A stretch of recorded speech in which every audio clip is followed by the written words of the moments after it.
You turn لینا شروع ہو گئے ہیں، دباؤ بہت زیادہ بڑھ گیا۔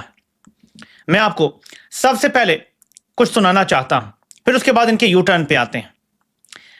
پی ٹی آئی کی طرف سے آفیشیل رد عمل آیا ہے جو انہوں نے امت کی پیٹھ میں خنجر گھونپا ہے۔ ذرا پہلے یہ رد عمل سن لیتے ہیں، پھر آگے بات کرتے ہیں۔ جو آپ کے سامنے یا مسئلہ جو آپ کے سامنے آج پیش کرنا ہے اور جس حوالے سے ہمیں کچھ فیصلے کرنے ہیں وہ فلسطین کا معاملہ ہے۔ دیکھیے، فلسطین ہم سے کوئی بہت دور معاملہ نہیں ہے، یہ ایسی چیز نہیں ہے جس کے حوالے سے ہم لا تعلق رہ سکتے ہیں۔ یہ ہمارے ضمیر پر ایک بوجھ ہے، ہماری ضمیر سے ایک سوال ہے۔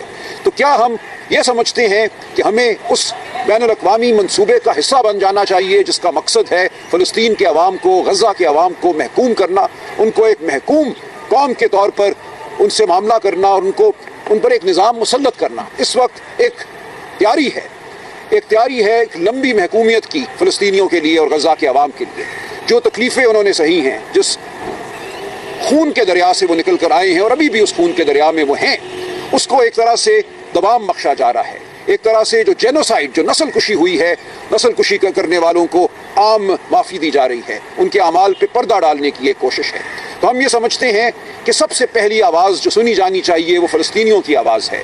فلسطینیوں کے لیے، غزہ کے رہنے والوں کے لیے جو بھی نظام وضع ہوگا، اس نظام کے وضع ہونے میں سب سے معتبر اور پہلی آواز فلسطینیوں کی اور غزہ کے رہنے والوں کی ہونی چاہیے۔ ہم کسی ایسے نظام کو قبول نہیں کریں گے جو مسلط کیا جائے فلسطینیوں پر، جس کے ذریعے ان کو ایک محکوم قوم تصور کیا جائے۔ تو اس وقت جو کچھ ہو پی ٹی آئی کا آفیشیل موقف آ گیا ہے۔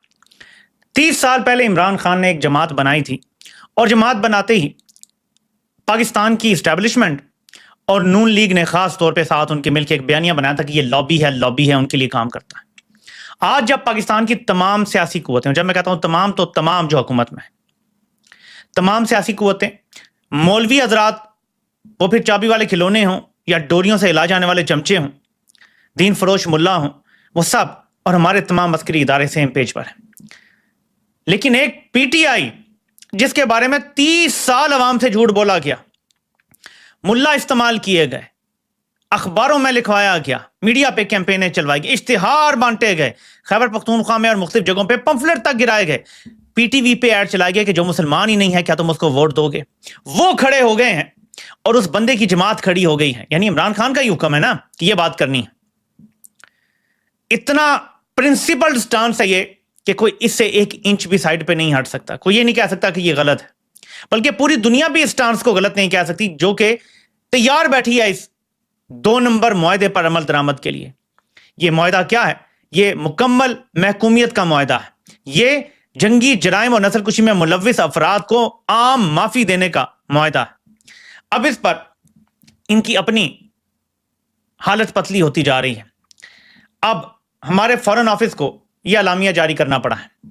پاکستان نے 1967 کی سرحدوں کے مطابق آزاد فلسطینی ریاست کی حمایت کی جس کا دارالحکومت القدس الشریف ہو۔ دفتر خارجہ کی جانب سے جاری اعلامیہ میں گلوبل سموتھ فلوٹیلا روکنے کی شدید مذمت کرتے ہوئے کہا گیا ہے کہ فلوٹیلا میں 40 سے زیادہ کشتیوں پر 500 بین الاقوامی کارکنان شامل ہیں۔ تو فلوٹیلا کی بھی مذمت اب کر رہے ہیں جو انہوں نے اسرائیل نے روک لیا ہے اور لوگوں کو گرفتار کر لیا ہے، اور اب کہہ رہے ہیں کہ ہم نے تو 1967 کی سرحدوں کی بات کی تھی۔ آپ کو پتہ ہے نا یہ جھوٹ ہے، یہ معاہدہ طے کر کے آئے اور یہ جانتے ہیں کہ ایسا کوئی معاہدہ نہیں ہونے والا کہ 67 سے پہلے کی سرحدوں پہ واپس چلے جائیں گے۔ بھائی ایسا ہو سکتا ہے؟ ممکن ہے۔ جن کا مقصد ہی آگے بڑھنا ہے وہ پیچھے ہٹیں گے۔